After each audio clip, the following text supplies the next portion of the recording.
Right, you can probably guess what I'm up to tonight. In a Sill project ongoing. When we get to the end of it at the back here, there's a lot of rot and on various panels. So I'm just trying to work out which panels are which and what I need to fabricate for which panel.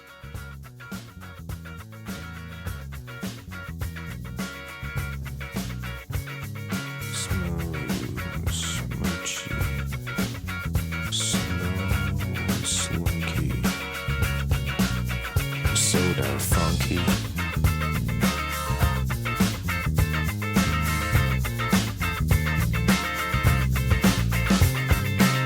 So dirty you just couldn't deal with it. So funky you just had to get with it. Grasping, grinding, a fluffy feeling. I'm trying to work out what I need to do for the inner tub. Look at it, glorious, no damage until we get to the final little bit, and I'm trying to work out how much has rotted away, how much of that lip do we need. The other side is as bad, so it's all gone as well. I have got some donor quarters outside, which could be an absolute godsend just for a template, really. Not to steal the metal, because that'll be probably in just as bad a condition. But if there's any more on the donor of this area left, then it'll give me something to go off. Got the donor part in, and it includes a tub, which is great. Like I say, it's not in the best nick, this donor part, but it's throwing the cat amongst the pigeons, really, because I'm even more confused here. This is the inner tub. I was looking for a piece to weld to the back side of that, but what we've got is like a two-skinned tub. So is that a repair piece? Because that's good. This has long gone, so I'll turn it around in a minute, flip it over. Well, it looks like it's a repair. This is the inside, the sill. You can see welding here. So this part has been, look, you can see remains of the old inner outer tub. You can see where it was. So this has been welded in. It's not a bad job, actually. It's nice and clean. The other side's clean, but the sill has just been cut and shut to there. There's no lips on anything, just welded. So it's not an original repair. Right, this is the other quarter, and drum roll, but it's another disappointment. That is definitely another repair, isn't it? All right, there we go. We've had the Dremel in there because I couldn't get the big grinder up into this cavity, so we had to use the little Dremel, which I've got plenty of blades for. These things, well worth it. Buy a box of them. They don't last a huge amount of time, but it's basically a mini cutting disc, and the Dremel goes at a zillion miles an hour, so you get enough. If you're gentle with it, you'll get a bite, and you'll get it to cut through pretty much anything. So there, that's where that was. That's how that looked on the inside. I wasn't happy with that, especially as it's in a corner. So we've cut right into the corner, and I think I'm just gonna weld a straight edge on that. A little bit more to come off there. We'll see how that metal is. It looks all right. This bit here, maybe not quite well analyzed. Don't really want to have to cut any more of that off, because that's a bit of a tricky piece to do. A lot of shaping to do there. But yeah, I'm getting to grips with this area now. Yeah, I think I'll probably do it there. Draw around the shape of the inner tub. Worry about the outer tub later. This is the bit we need first.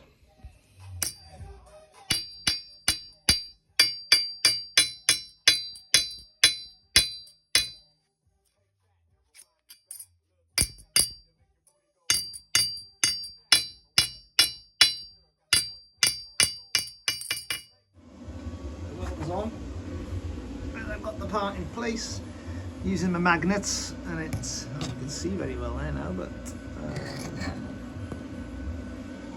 here's the part. Ignore my slightly jagged cuts, but no one's going to see this part. So we're going to MIG it there from the back, I ain't going to do it. Well, there you go, folks. That's my effort of the after, the before and the after. I think I've done an okay job there. That's the inner tub. It's on the inside. There's not really much I can do to get in there, but I guess the inner sill will still butt up to it nice. If there's any problems, we'll have to find a way to get in there. I've managed to do the... Where are we? See, the top bit's fine-ish, isn't it? It's not brilliant, but for me, I think it's okay. And that will marry up to a new piece which I need to drop in there. You can see where it's rotted, and that comes all the way down to there and follows the contour of this arch as it curves in, and it kind of comes down here. So that's the next job, is the outer tub. Well, it's May the 3rd. We've got the heating on. The heating is on May the 3rd. Look at it. Dismal. That sums up the year. It's just been rainy for months on end, and I never got the underfloor heating sorted out in the shed. It's there, just never been connected up because I can't find a sparky. So it kind of needs to be on when you're cleaning, you're getting clear metal, you're trying to get clean metal for welding, and then, you know, you go away for a couple of days, it's been raining. It would have been nice to have had it on just to take the damp out of the air. So I need to get that sorted out because we're only just starting this journey of lots of welding to come. So the sooner I get that done, the better. Didn't think I'd need to in the summer, but you know, that's the way it is at the moment. Right, what I'm doing now is the outer wheel arch. This will come down and fill this hole here, and it'll 90-degree angle there, and it'll cover all this. It comes up to there, and that piece comes down. I think that's in front of the inner sill, I believe. The inner sill will butt up tight to the floor panel of course as well. We've got sorry, under there, got a bit of floor pan missing there and lip, so that'll be the next job tomorrow. Inner sill then will butt inside. I'm not sure why there's a gap there. I'm not quite sure about that yet. There was a lot of filler in there, a lot of seam sealer, but that is a very big gap. So yeah, more investigation there before we actually weld anything. So we're just using a paper template now to look at where I cut the metal and look right in the corners and fold it around, maybe hand along the edge to make a bit of a grimy mark so it's easy to see. We ain't got enough hands to have pens and cameras and things at the same time. Alright, I'll stop you there a minute. Okay, and then it's going to follow this. Let's just get the outer point of this. See, I don't really know how much of this and how that is shaped. That seems to start to shape there and come thicker to provide a wider backing to the to the sill, I think. Like I say, I'm not quite sure, so I don't think I'm going to cut a huge amount of this off. I'm just going to, yeah, it's moving now, isn't it? Just give us a bit of an idea. Yeah, I'm just going to do that for now. And I don't even know if I can bend that at 90. If not, we'll cut it and we'll weld it into the corner. We'll weld the two flat pieces together on the car and kind of follow the contour of the sill down there and this. So ignore the angles I just showed you, but it kind of all links in with itself. So let me carry on doing this. We've just got enough metal, just literally, look at that. Bonus. I mean, I have got another sheet there. I'm just being tight. Use it all up, save some money. Now I got no idea whether this is going to work, because when you fold it,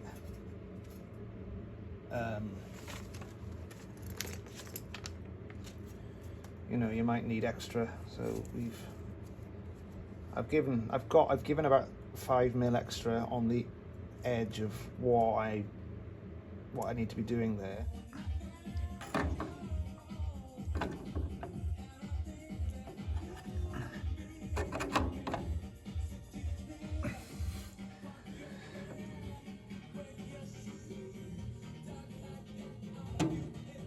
Right, there we go. I'm pretty happy with that. It butts up nicely to the inner tub, which is the outer replacement. That's all fine.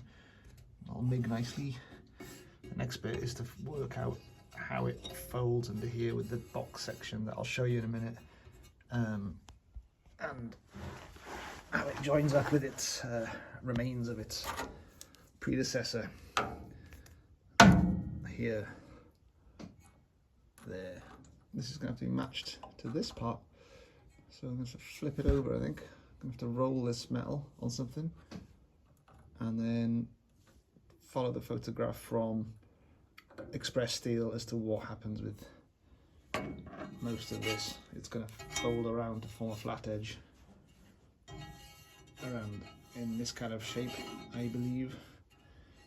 This is probably surplus to requirements, because this bit here will fold 90 degrees there. Oh, fun and games. Small mistake there, I cut off a bit too much metal in the corner, but it's probably about 3mm by 3. I can MIG that, I think. I'll MIG it. That's how that goes. And it's clamped. Right, here's the opposite side. So what I'm going to do, I'm going to get a piece of paper in there and just press it in against the curve to get the contour, because that's the sill, but the inner one is the tub. That's what we need to recreate from about there down to there. Yeah, at least we got this to work off. That's all I can think to do, guys, is press some paper in there, take it out with care, and try and work out everything from there.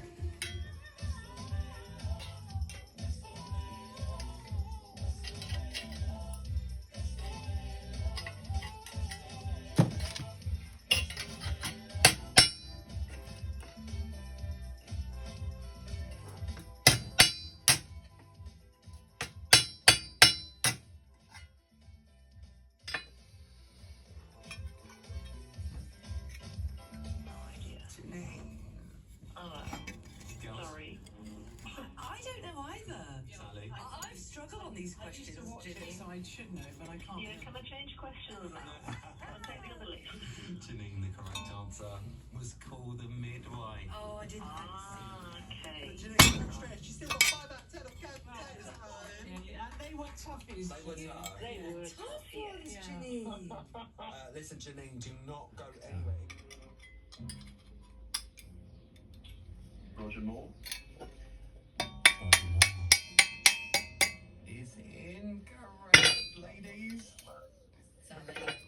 So, I was looking at a picture of him only last night, and can I remember his name? No. Sean Connery. Oh, Theo, it's always fun on this show. That'll do. Today, isn't it? This part next, the trickiest bit. Theo, let me let you know where it stands. Get every... Right, let's match it up.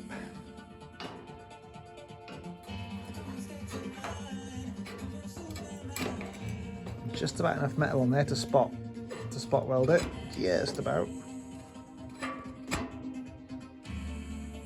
Right, get the pliers on that and shape it. There we go. It's all sealed up. Doesn't look very pretty, but it's solid. So we've got a spot weld next. I think just there, and there, so that the inner tub meets the outer tub and actually joins. See there, so spot weld there. If we'll get one in, if we get the old spot welder thing in there, I think we will. Just there from underneath. how it looks at the back. I haven't yet finished this part, but that's not as essential because we're doing the inner sill at the moment, and then when that's in, I think I'll move on to fix this. I haven't yet studied quite how this is going to look. There's a part missing on the outer tub that I didn't get done. I didn't didn't have enough metal actually.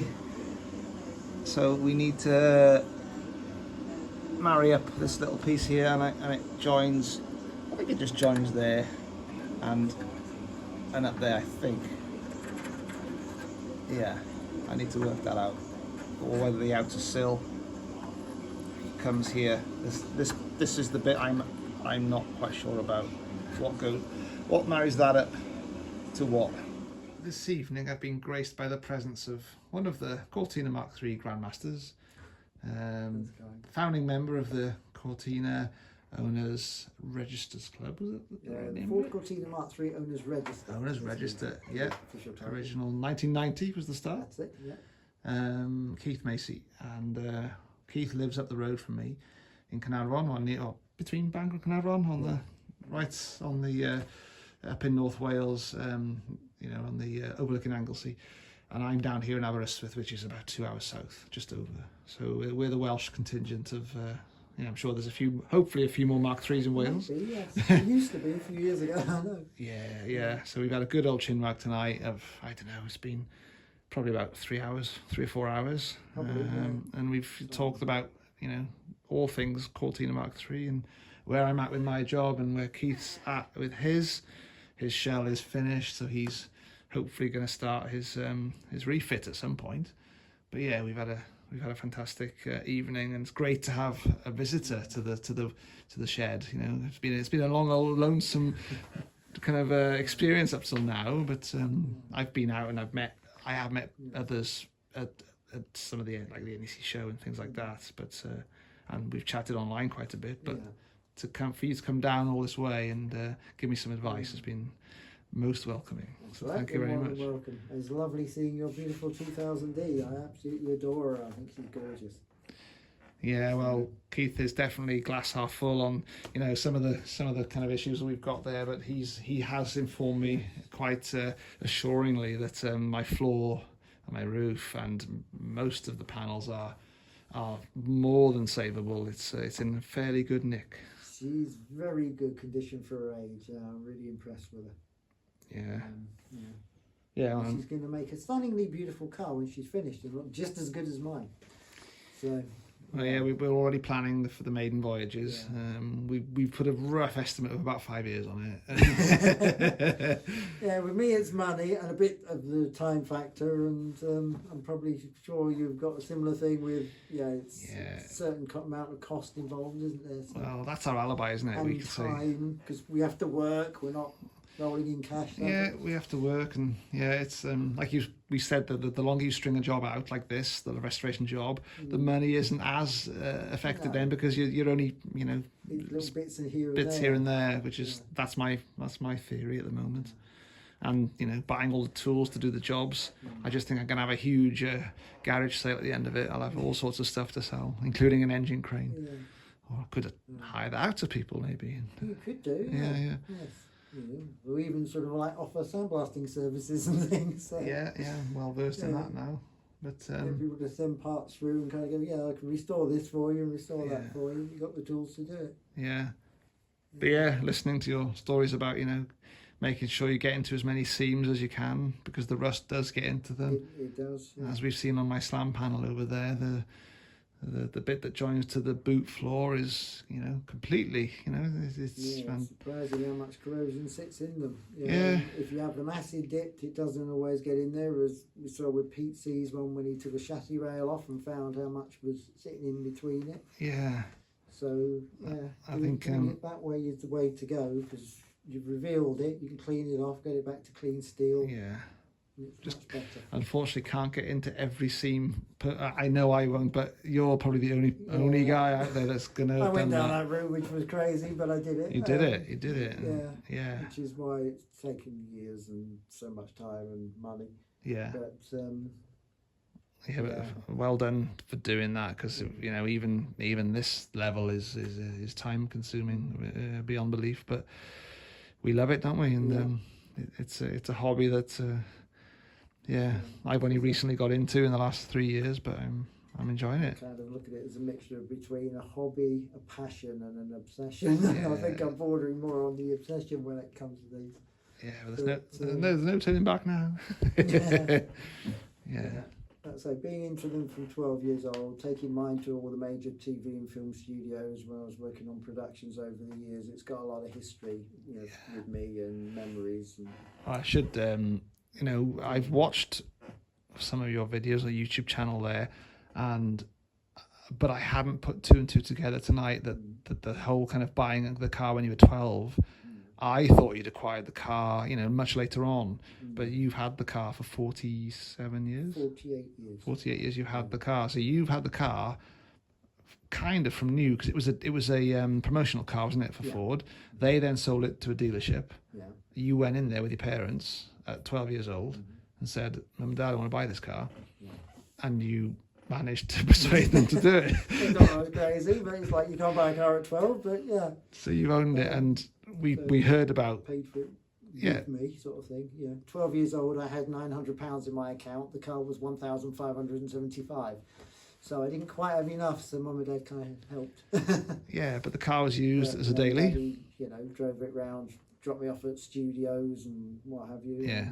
And, Keith was a child actor and starred in many films and television series at the time, Grange Hill being one. Doctor Who, Monty Python's Meaning of Life. Wow. To Man Born, done lots of things over the years. Yeah. Worked on a film with Mia Farrow and Richard Burton, Leslie Ann Down. I know you are in the middle of producing some kind of documentaries to kind of regale that time of your life with the actors at the time. So we look forward to seeing those films as well. But the car at the time was being used as a daily. Then later in life, it got parked up next to a house in North Wales with a river running under it. Yeah, basically. And because life gets in the way, the car was then, that's where the damage happened for the floor went. Just rust to hold. Yeah. But the fact that you've had it before that, and then it dipped into its corrosive state, and now you brought it back, that's a hell of a story. Because the rest of us have found them already in their bad states, and then the others have already brought theirs back, and some of the rest of us are still going through that process. But you'll have done the full circle, which I'm not sure anyone else.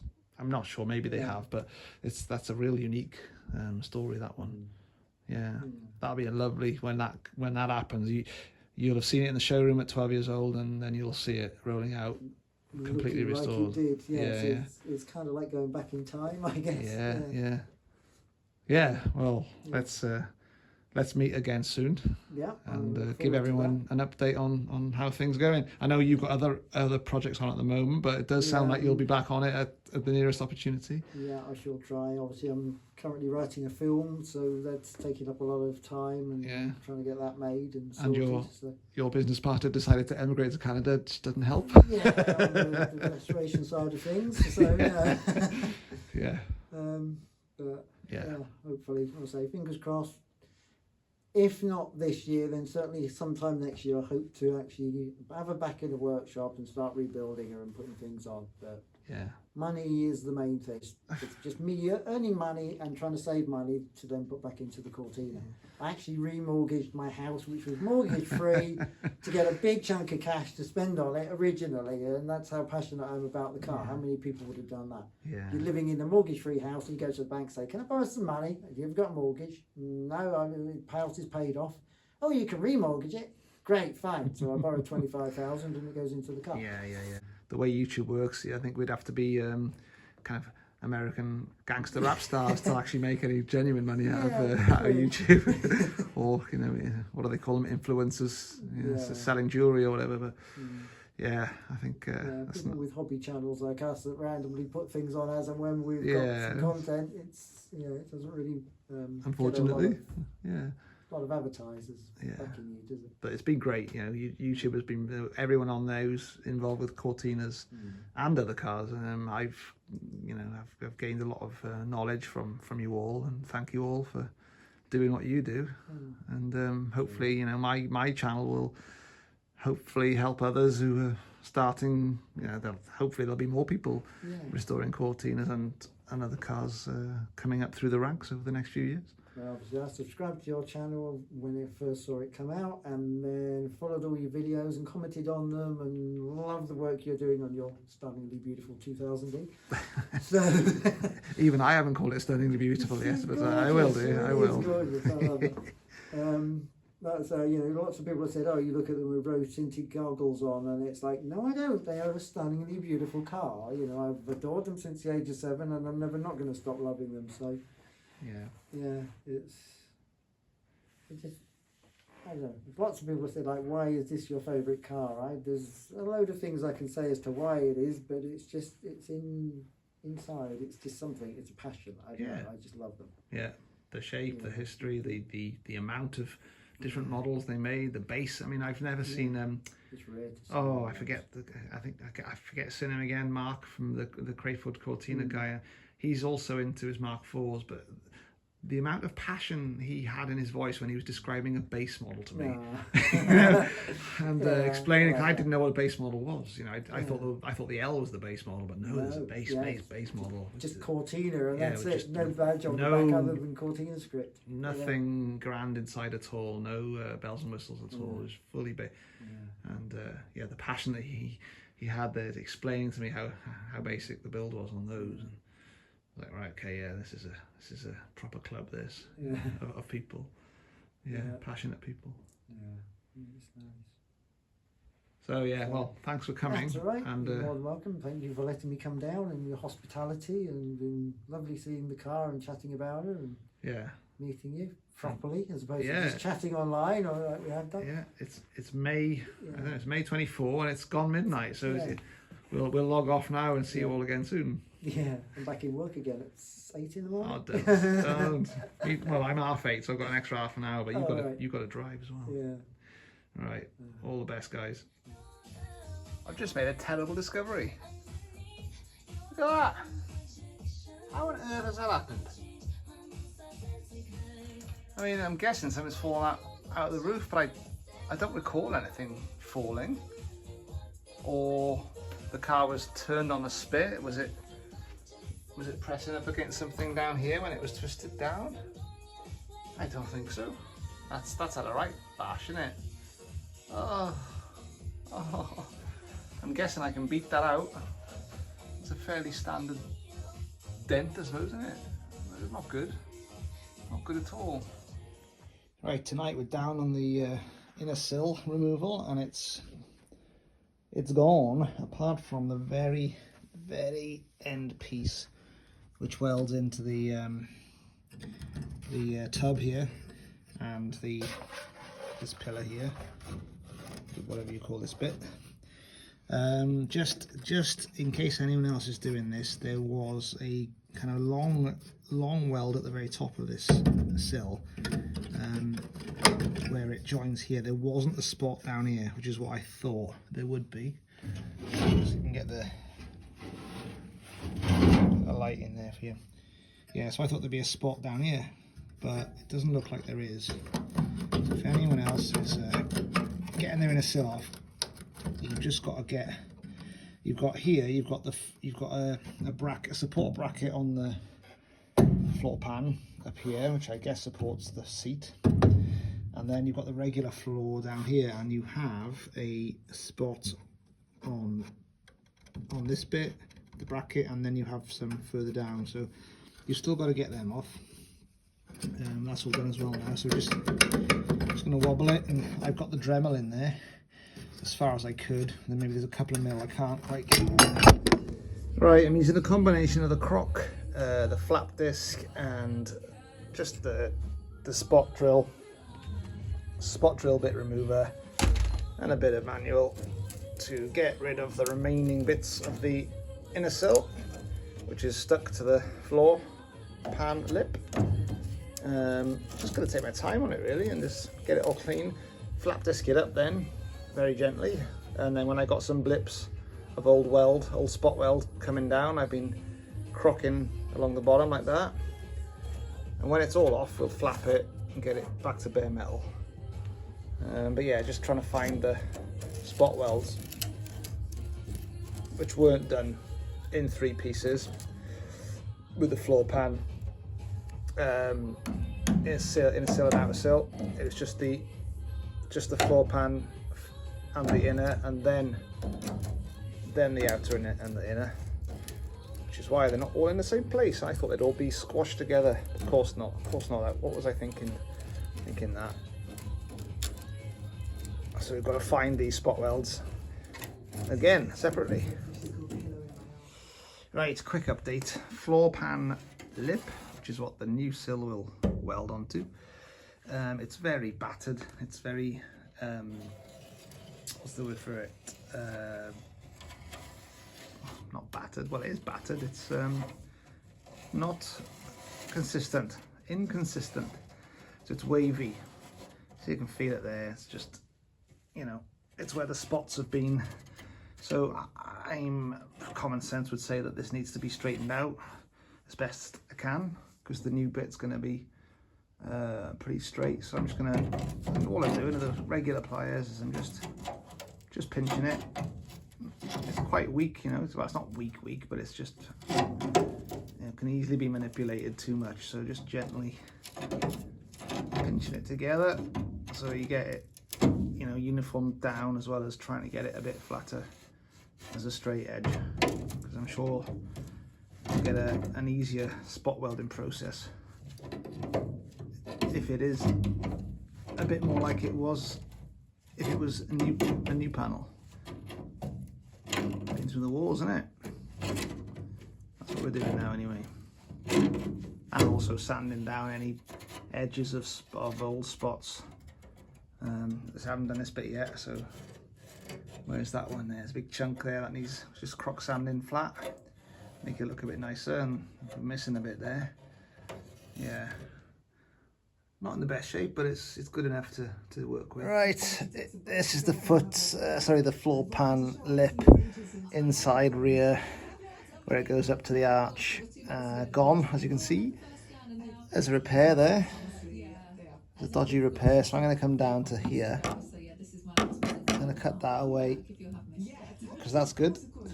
And then we're going to have to remake that bit to weld onto the inner sill. Right, I'm trying to get in between the A-pillar and the floor pan. It's tight because I don't have normal spot welds and peel it back, which is what I should do, but I'm just being lazy. You can get down there.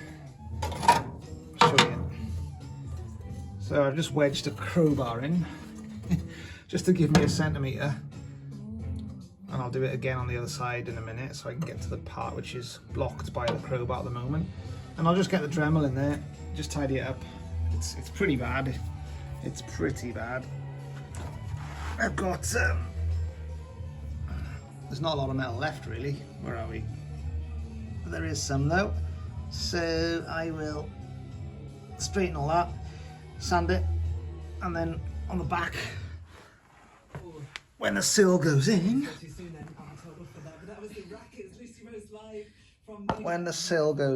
we'll do a lot of plug welding there.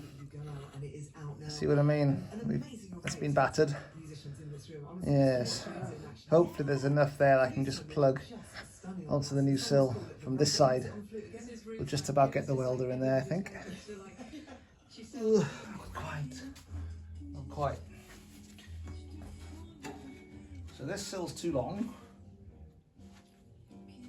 and the outer sill's too short. Flipping hell. Now we're about, I'd say we're about 1.5 centimetres off, and it hits the inner tub. So that's staying. That's good. That's staying as it is.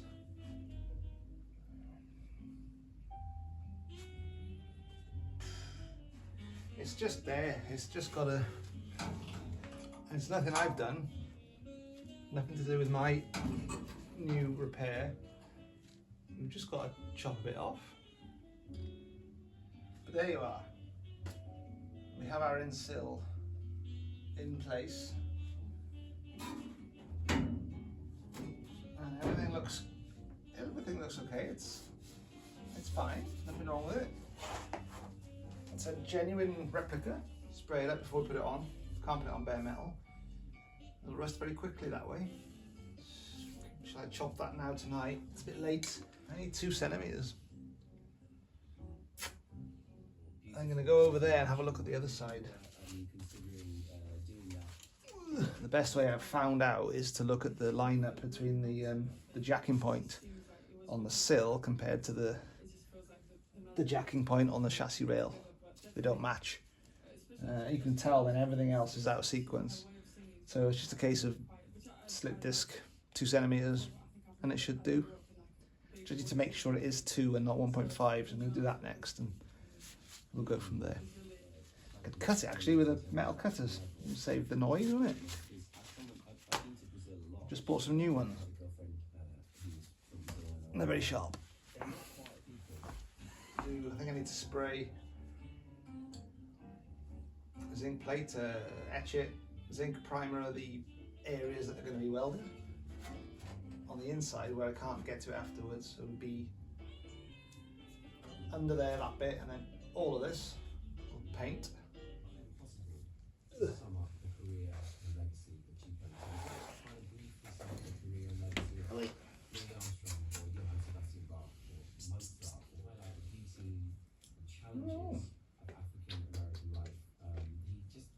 Lolly.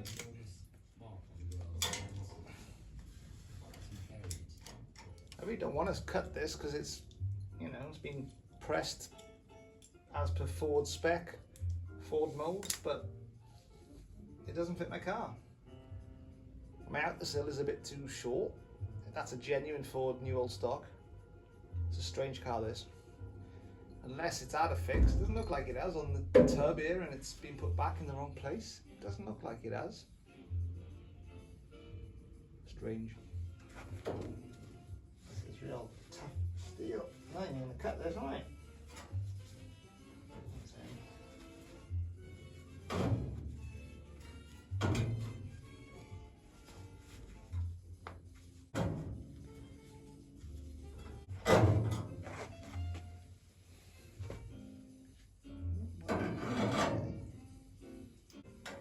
Cut too much there. Don't panic, we can fix that with Right. Are we cooking on gas now? Let's have a look.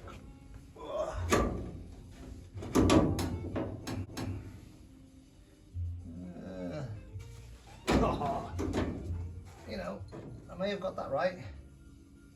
First time. Oh, maybe it's a tiny bit more. Oh, ever so. I don't think it's even worth doing. It's like a millimeter.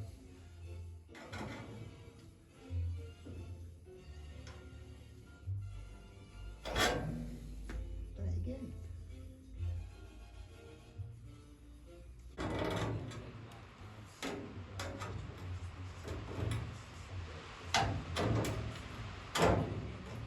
Rain outside.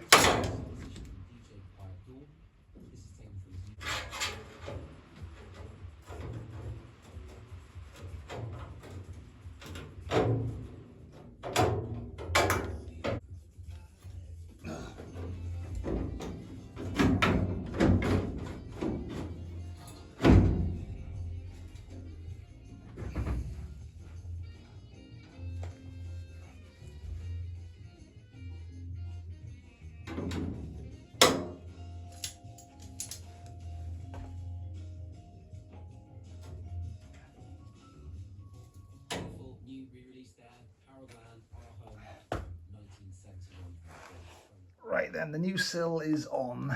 Inner sill, near side, it's just on provisionally, just as a test with the clamps. Trying to match everything up, and I'm happy with things like that. We've got a good tie up there, look, to the jacking point. That's good. It wasn't, it was about a minute, centimetre and a half off, like I said before, because the sill was too long. it was butting up to the wheel arch too early, so I had to chop some metal off, which is down there now. Yeah, I had to chop that much off, which you wouldn't expect on a, you know, a Ford mold. So yeah, I don't know, my car's probably a bit weird rather than the piece. I don't know what's going on, but I just matched up. There we go. That's straight on. That's bang on now. I've still got some floor pan to fix under there, so we're going to take it off and finish off one more piece of floor pan. Everything else, so you can get down there. I'm not quite sure what we're going to match it to there. I'm guessing that's right. There's a big gap in this car, which I think I've showed you before. It was full of sealer, seam sealer, so it's nothing I've done. It was as it was, so I'm not too worried. I'll have to pack it full of seam sealer again in that corner. But that is a nice piece of progress tonight. You can see a chink of light now.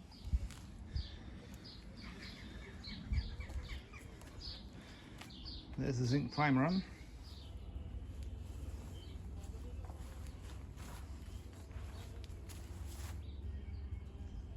Artists and stuff, and people like creative people, more than we seem to do now, because actually we didn't go out as much because we're older, and so it's wistfully thinking, I'm looking for new behaviour, and it just fitted perfectly with Chris's melody and eBay find.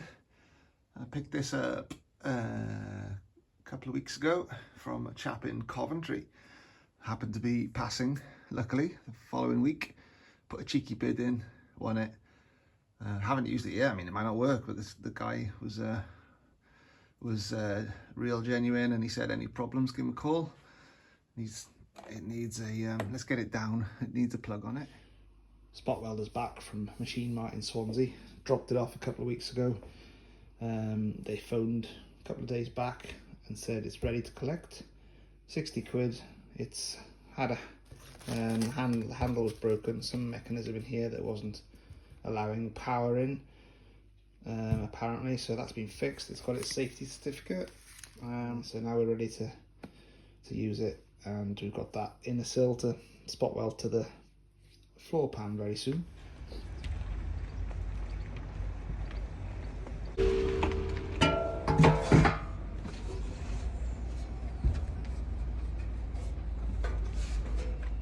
Right, we're just back from collecting from, I think it was on Facebook, out to Sill, left hand side, from a guy in Haverfordwest, which is about 2 hours down the coast from where I am.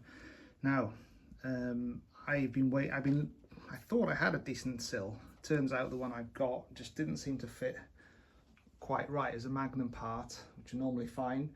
Whether it's just because it's so, you know, it's not right yet, is it? So I had real trouble in just slotting it, and I was coming up short, if you remember from the other video there. I chatted to a couple of guys about that, and the only solution they said was to try and find a, you know, genuine Ford part. So unbelievably, the next morning from that conversation, this one popped up on eBay, on Facebook, even with the ski slope, which is, I think, rare, and even more importantly, with the support bracket, which is not even express panels do that bit on theirs. 2 or 4 door. It's in good nick. The gentleman that sold it is a parts dealer for Mark 1 and Mark 2 escorts. Of course, he does. He buys in bulk from any clearances that he can find, old garages or whatever, people's estates. And he's looking for the Ford Escort parts, and now and again you get Ford Cortina bits mixed up in with the Escort parts. So that's what happened here. Yeah, and I've put it on, and it seems to fit perfectly. I've slotted it into there, and I thought I'd measure it against the Magnum one, and they both seem to be the same length. It doesn't really make sense that the Magnum one wasn't fitting. I mean, I prefer this one anyway, because my ski slope is pretty bashed from too many spot weld drill holes, and This one is on, so that'll go on nice, straight as it is. It's also got the sport bracket. So yeah, we'll, you know, I can sell this one. It'll be genuine Ford panels, new old stock. Very happy to get them, and yeah, it was the next level really. I mean, I probably could have bodged that on, but the thing that swung me into investing wasn't cheap, by the way. These parts, they weren't cheap, but they were cheaper than Express panels, but only just. Proper job in it, proper job.